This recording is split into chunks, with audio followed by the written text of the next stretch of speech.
Good evening. Thank you for joining us. Martin Tolgoff is with us to present Can't Find My Way Home. It is the story of being stoned in the second half of the last century. Martin begins his saga with stories of jazz musicians and members of the Beat Generation and follows on through the Vietnam years and the raves of the 90s. He has written a cultural history in which he takes neither a pro nor con view.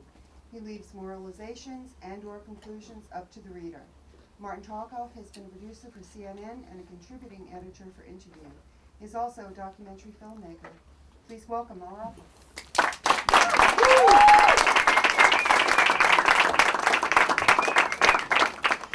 Thank you so much. Can everyone hear me? Yeah? Thank you all for coming tonight. Before I begin, I'd like to especially thank my wife, Laura. This book, as well as being married to me, continues to offer lots of her personal growth opportunities. And that continues to be the case. You know, it's wonderful for me to be reading at this Barnes & Noble because for 14 years I lived 2 blocks away at the corner of 81st in Amsterdam. And 12 of those 14 years I labored on this book. And I would often come here and walk around and wonder, am I ever going to finish this damn thing? And indeed, it did often feel like I would walk on the moon before I ever finished it. But here I am, it's done, and I'm downstairs in the window next to Bill Clinton. Which is quite surreal, I must say. And you know, like many authors, I'm finding these days that it's not easy getting publicity for your book when people are being beheaded on TV. So, but that's a problem that Bill apparently hasn't been having with his book. And, you know, I entertain fantasies of having him come by to explain just what it was that he meant when he said that he didn't inhale. Now, I've heard him talk about it several times, and I still don't get it. And that's probably because I inhaled so avidly and for so many years myself. As a matter of fact, some of the people I inhaled with are actually in this audience tonight. They know who they are. You know, it's so interesting. You know, this is one of those cases where the book becomes your life and your life becomes the book. I smoked pot for the first time on November 4th, 1968, the night Richard Nixon was elected president. I remember it very well. It was a typical scene. We were downstairs in the basement of my parents' home on Long Island. And I had an older sister, and she brought the 60s down to the basement. And with the 60s came marijuana. And that night, she put the towel under the door. And, you know, there was her little stereo set up. And my parents were upstairs in the den, watching the election returns. And when she knew that I was very, very high, she directed me to go over right between the 2 little speakers. She sort of led me over there like a lamb to slaughter. And she said, put your head right between those 2 speakers.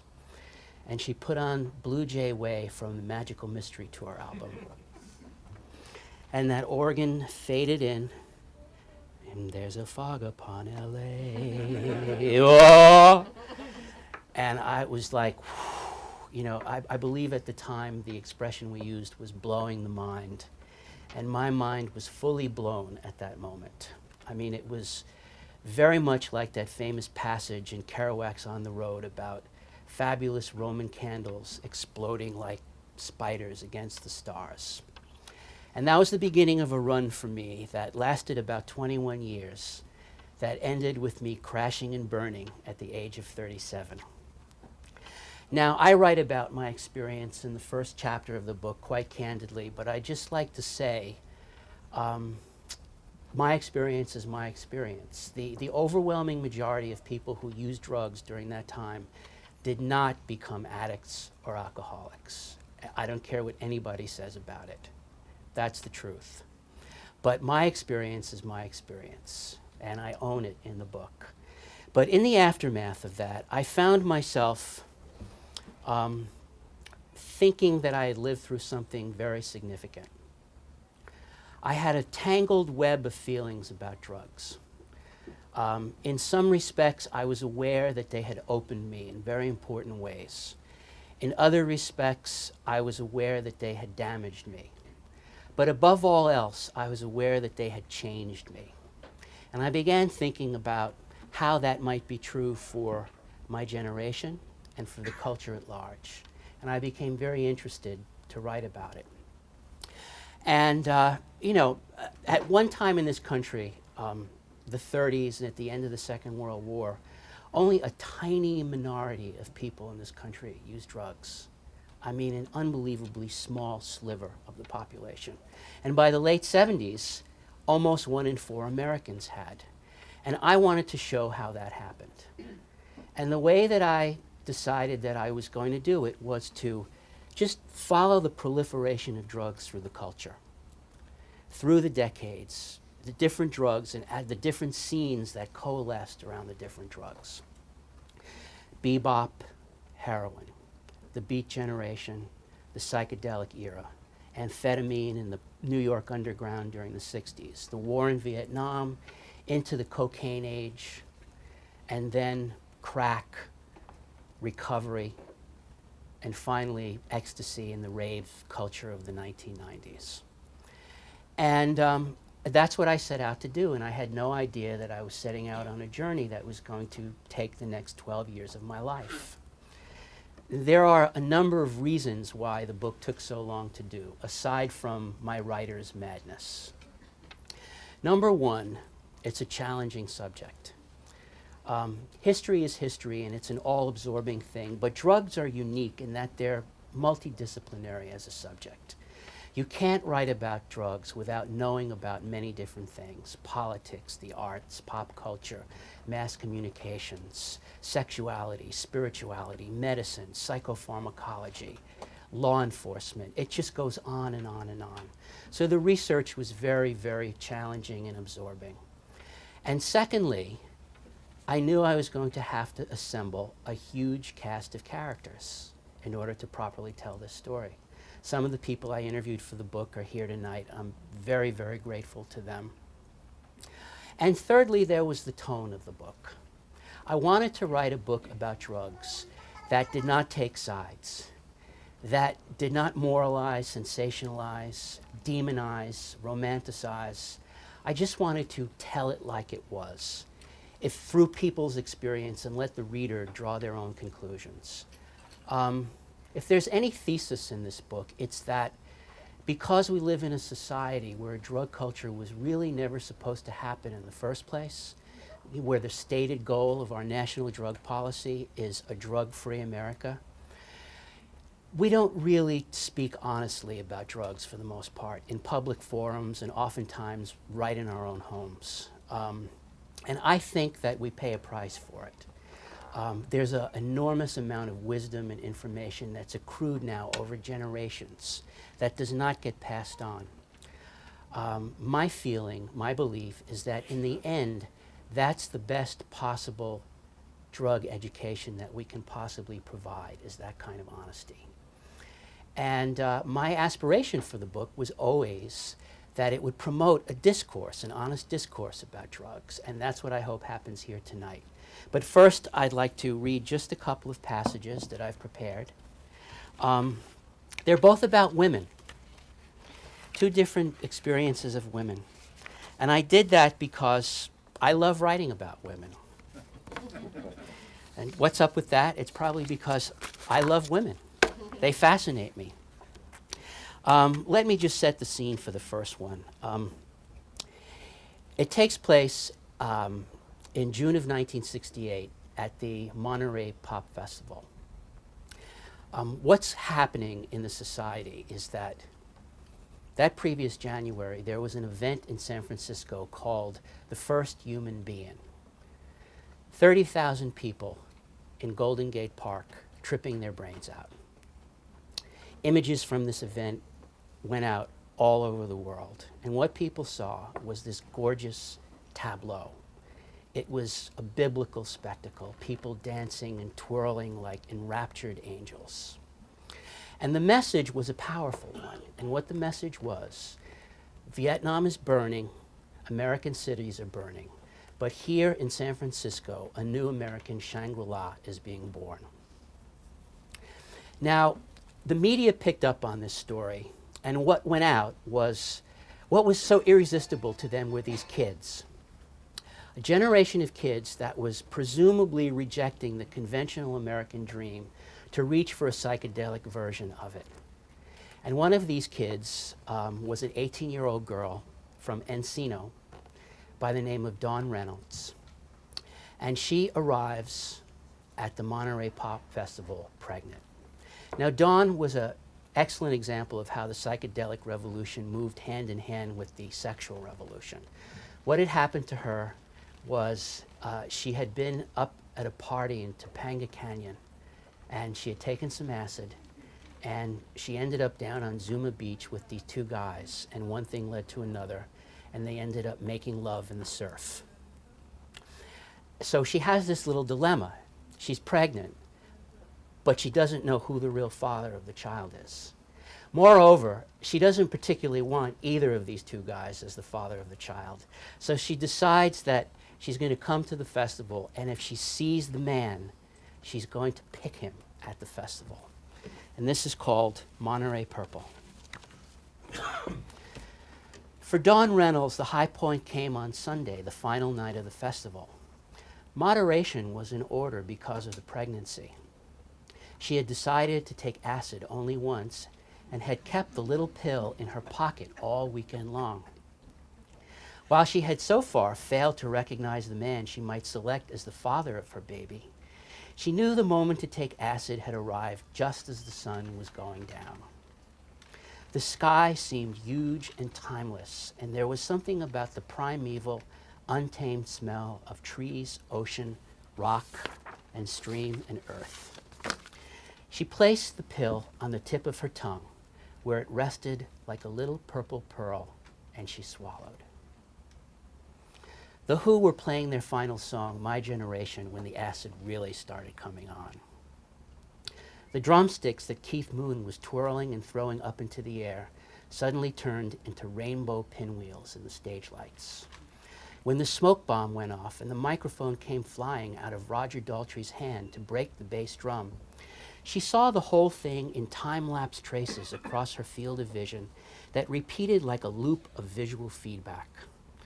When Pete Townsend turned from the audience and rammed his guitar violently into his amp, she felt the sound of it go off in her spine, shoot up into her head, and then come rocketing back down her body in a bombshell of orange that made her knees shake.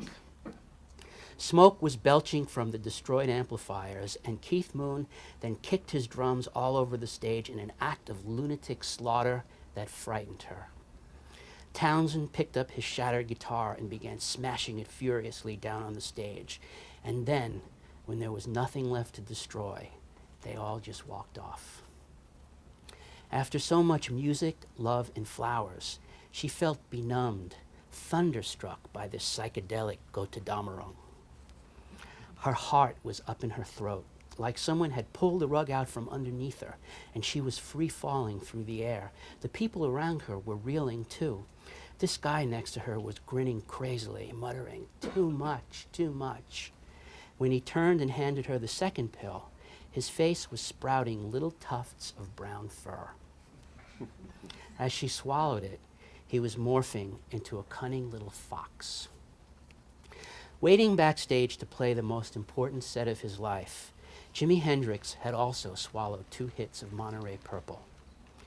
The moment he appeared, the mere sight of him stunned Dawn Reynolds. The way he was dressed, red velvet pants, Mongol vest, ostrich boa, white silk ruffled shirt, Spanish boots, would have been more than enough to enthrall her, but it was his physicality that blew her mind, the broad shoulders, the long legs and arms, the narrow waist, the protruding behind, the big angular head, and the wild, frizzed-out hair that was pushed straight up off his forehead by the headband. She couldn't help it. She found herself almost immediately imagining his penis. And from that moment on, the guitar became an extension of it, and every single thing about his performance was submerged in the most torrid eroticism. Through 8 songs, she watched him play his guitar behind his back, play a solo with his mouth, and perform cunnilingus on the strings. Play it between his legs, do a backward roll, and stand back up without missing a lick, and hump his amplifier until it came in a wailing orgasm of feedback, all the while calmly chewing gum. There were moments when she would have sworn that she heard 3 or 4 guitars at once and instruments of some hidden other dimension. Whatever it was all coming out of his amplifiers in these concentric crimson waves that seemed to flow from his fingertips directly into her womb, where it enveloped the fetus in some electric current that seemed to allow him to communicate with it telepathically. By the time he came to the end of his last song, Wild Thing, she was certain that it was not some projected visualization. It was really happening to her. He was inside of her, commingling with the embryo itself.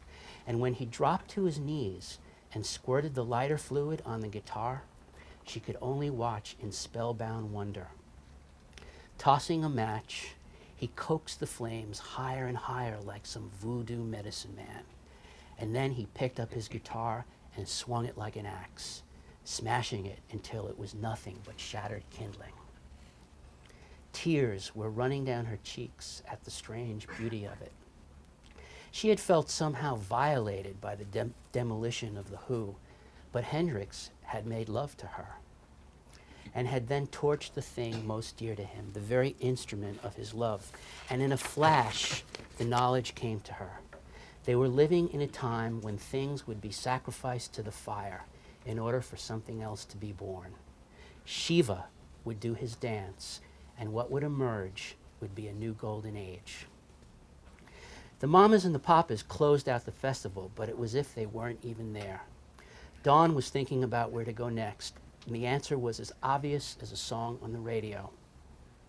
John Phillips had penned and produced the song for Scott McKenzie about all the kids who were going to come to Monterey. It was called San Francisco, Be Sure to Wear Flowers in Your Hair. It was being played around the clock. Like 200,000 other kids, she would follow its call and head for the Haight-Ashbury. The psychedelic spring was over. The summer of love was about to begin.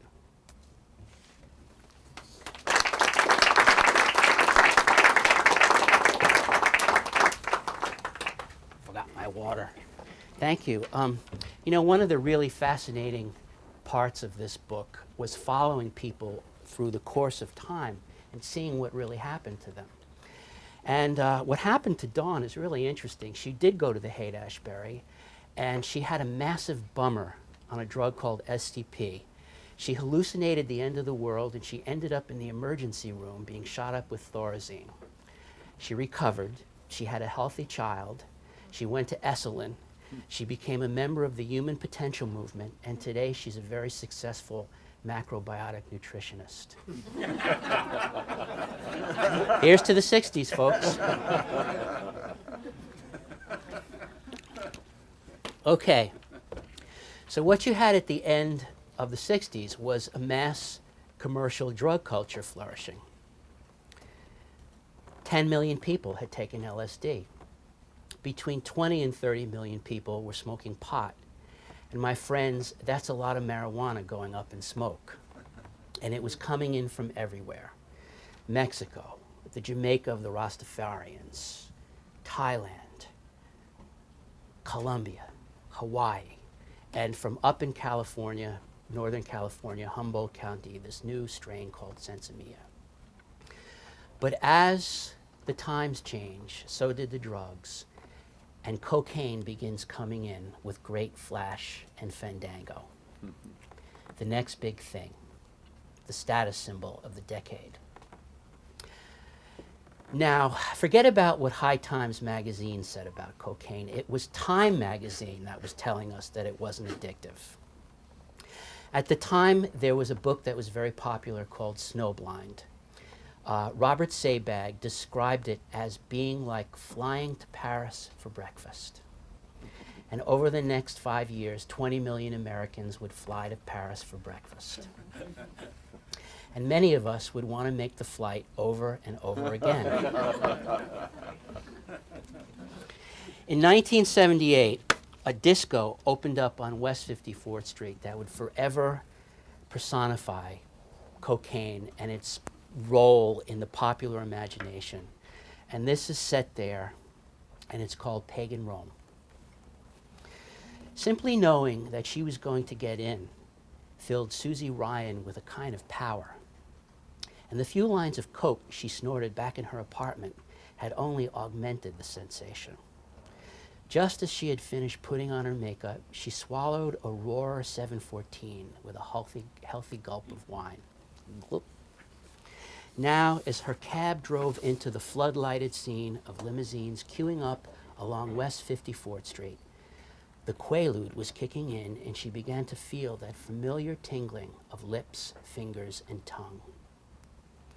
Stepping out of the cab in Halston sequins, Susie was instantly caught up in the surging hordes under Studio 54's silver and black deco marquee. There, amidst the bedlam of police and paparazzi and strobes, she spotted Mark Benecke, the almighty doorman, and then she caught sight of Steve Rubell himself.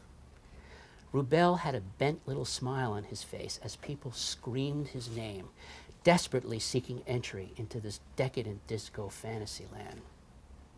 Rubell looked right past the CEOs and rich Saudis and bridge and tunnel hopefuls as if they weren't even there. His eyes glazed over with quaalude bliss, and he nodded at her. It was like being anointed. Regarding her with a kind of hushed, envious awe, the crowd suddenly parted before her like the Red Sea. She entered the club and began walking down that long, mirrored antechamber of dreams and desires. The closer she got to the entrance, the more the explosive thump of the bass made her heart pound with excitement. The mounting anticipation only seemed to kick the methaqualone in her system up to another level, making her feel higher, deliciously loose and lubricious.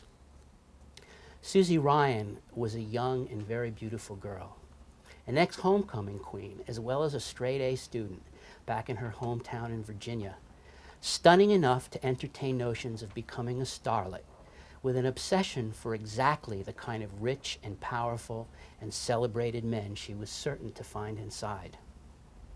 Who would she end up with this night? Aegon von Furstenberg? Vitas Gerulaitis? Warren Beatty? Mick Jagger? Anything was possible in this place. She always felt like Alice in spandex going down the rabbit hole to some glittery gap in space and time where the only rule was do what thou wilt. Nothing could touch you here, no matter how reckless the gesture. The place swirled in pandemonium as she threaded her way through the 3,000 impossibly fabulous people chosen as that night's cast. Doyens and debutantes, leather boys and drag queens, diplomats and models, fashion divas and politicians, most of them stoned out of their skulls. The gigantic sound system pumped out the songs that would forever define those nights for her. George McRae's Rock Your Baby, Dr. Buzzard's Cherchez la Femme, Andrea True Connections, More, Chic's The Freak, Thelma Houston's Don't Leave Me This Way, and all of the hits of the definitive disco goddess, Donna Summer. Studio 54 was the high temple of the great stoned age, a nightly spectacle of gleeful debauchery fueled by four main ingredients, all of them working towards a common end. The common social drugs were marijuana and alcohol, but the most valued specialty items were quaaludes and cocaine. Ludes, as they were called, were dispensed by handfuls at Studio 54, sometimes thrown out over the dance floor from the huge balcony like confetti. The drug was now famous for producing severe ataxia, or incoordination, a classic short-term effect that was evident in the slack-jawed, speech-slurring people who were always falling on their asses on the dance floor, tumbling downstairs and never feeling a blessed thing. But it was the aphrodisiac properties of the drug, combined with vanishing inhibitions, that brought on the flashing of genitals, The women in the stalls of the famous unisexual bathrooms, straddling faces with their dresses up above their waists. The fleeting acts of fellatio performed in the many nooks and crannies and corners, and the zipless sex between total strangers up in the darkened reaches of the balcony. If Margaret Trudeau was doing something wildly inappropriate that night, or Liza Minnelli was involved in some sexual intrigue with Scorsese or Baryshnikov, chances are they had popped a couple of 714s. If Quaaludes plus alcohol unleashed the most risque behavior and produced the juiciest gossip, it was cocaine that made the party never-ending. Coke was currency, energy, enticement, power itself.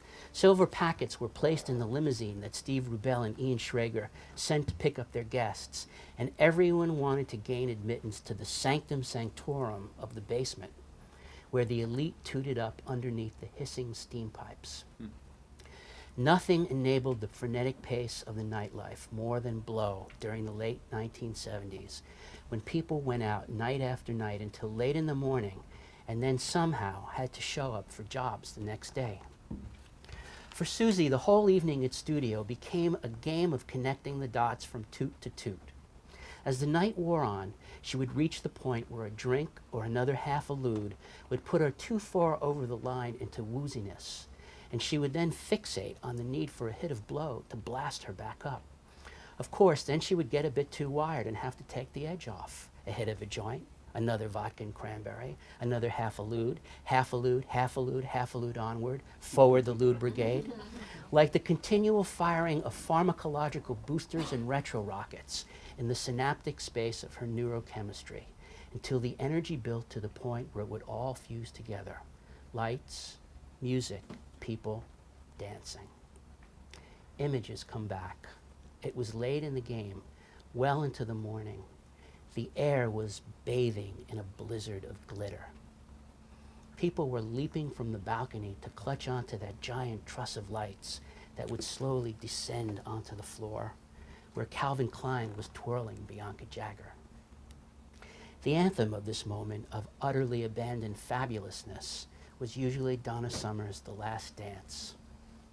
The gigantic Coke spoon would swing overhead to the man in the moon, sending the incandescent Coke bottles up the silver nose and making the crowd scream in a way that always made Susie think of Greek bacchanalia, Roman orgies, and the worshiping of the golden calf. She had no idea where she was going to get it, but she needed another hit of Coke.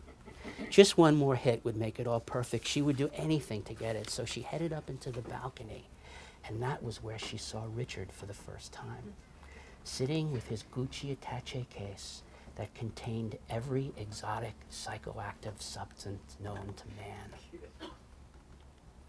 With his longish hair and deep George Hamilton tan, Richard Stoltz looked like a Brahmin prince who had just stepped off the beach at Saint-Tropez. He was surrounded by a gaggle of models. In the social salad that Steve Rubell liked to toss every night at Studio 54, dealers were always part of the mix, and he was definitely one of them. Only here, Susie reckoned, was a dealer with a trust fund. It didn't take long. Within what seemed like a matter of minutes, they were screwing behind the heavy curtains. Susie slammed up against the wall with her legs wrapped tightly around him. Their adventures began that morning. Thanks for listening.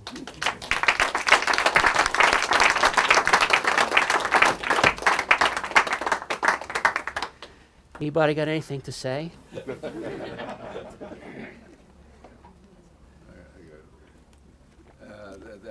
That 20-year period was a very expensive one for you. How did you manage to,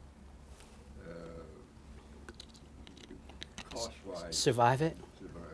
maintain it cost-wise? Maintain it cost-wise in terms of the money? Yeah. Oh, that's the last thing you worry about when you're on a run. Anyone will tell you. You just find it somewhere. You're amazingly resourceful when you're after something like that. Anyone else? Hi. Just wondering if you wanted to comment a little more about the role of Terence McKenna. It was sort of really died rather prematurely and was kind of a major sort of a combo kind of success in Tim Leary and probably a prophet of some respects of the age. He was definitely one of the more interesting characters I came across in the book. I mean, he was absolutely brilliant. He was really a visionary philosopher who had gotten into this ethnobotanical study of psychotropic plants and peoples, and he formulated an entire theory of human history based on the ingestion of psilocybin mushrooms. And he wrote several books about it. And he became kind of a Joseph Campbell figure to the rave generation. They would sample his voice and play it at the raves, which was very flattering to him. He was a strange fellow, very compelling, and really quite spellbinding. And he died too young, I agree. Anyone else? In the back? I recall there was a drug that would result in your all your muscles freezing or something. So it was a psychoactive drug, but side effects, which is literally turn you into a zombie. It sounds like the movie Batman. And, I'm not familiar with that particular drug, but it sounds like Freon to me. The stuff you put in air conditioners. Sorry. What made me stop? Oh, the universe got totally dark. That's the best way I can describe it. You know, in terms of my own journey, I reached a point in my life where I was doing it no longer out of choice, but out of necessity. And as anyone who is in that position will tell you, that's what makes all the difference in the world. And once you cross that line, you're in a whole new dimension. And the way I actually stopped was I had a spiritual awakening about it. Anyone else? I overheard you saying that things are different when you have a wife and child. What are you going to tell your children? Ooh, that's a good one. What am I going to tell my children about this? Well, I'll tell you one thing. I'm going to be completely honest. I'm not going to hold anything back. And that includes the good and the bad. I believe that in my own personal case, you know, my father's generation believed that if we smoked marijuana, that we were going to become heroin addicts. And they tried to drum it into us. And as soon as we saw that evidence proved otherwise, we simply smoked more marijuana. He wasn't telling the truth. And, you know, it wasn't, in the end, a good thing. However, I understand that he was doing it to protect me. And I understand the concern that parents have for children. And I would have those concerns for my son. And if there's one thing that I would try to teach him about, I would try to teach him humility for how powerful drugs are, how they can change things. You know, drugs seem miraculous. Someone once defined a miracle as a mere change in perception, and that's what drugs do, and that's why they are powerful, and that's why people get so into them. And I think the best thing that we can possibly do is to teach kids humility, true humility for that power. Teach kids that don't expect to do this stuff in some sort of like blithe, casual way. Because it's not blithe and it's not casual. It's powerful and it's profound. And that's what I'll try to teach him. And I believe that self-responsibility will come from that. And, you know, there's a good chance that he won't listen to me. I'll be disappointed, but I wouldn't be shocked. But I'll just keep trying to, you know, talk to him about it. What about some of the bigger truths that came out of this whole journey for you as the writer?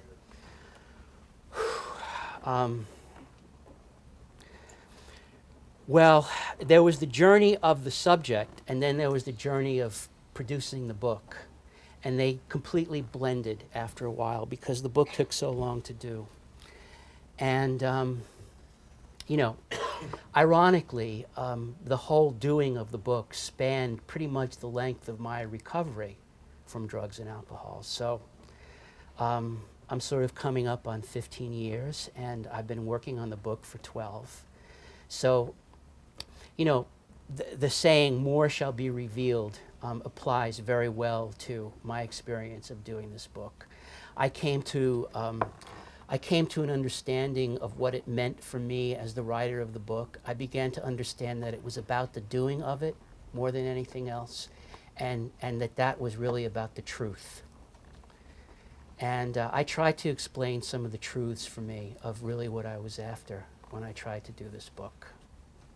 And you know, it was a long and difficult journey. It was a wonderful journey. I'm so fortunate that I was able to do it and finish it and be here with you guys tonight and feel so good about it. You know, I feel that the book fulfills the original vision that I had of it when I set out to do it so long ago. David. Martin, have you ever thought much about what the 60s would have been like without drugs? Yes, I have, and you know, and I've asked that question to a lot of people, and everyone has a different idea about it. Tom Robbins, for instance, the novelist, I had a long discussion with him about it, and he felt that there wouldn't have been that music without the drugs. There wouldn't have been so many of those aspects of the arts were so catalyzed by different altered states of consciousness and people and communities and scenes who were like sharing that, and he believed that it had a powerful impact on the politics of the time. And I tend to agree with him. You know, the question is, what comes first, the chicken before the egg? Did the drugs produce the time, or did the time produce the drugs? I think it was all symbiosis. That's the way I see it. You know, to me, the ultimate irony is how, you know, drugs were one of the most truly outrageous and colorful aspects of the 60s, and yet it was also one of the aspects that proved to be one of the most problematical. You know, some would say the undoing. So there's that paradox. And, you know, everyone will see it differently.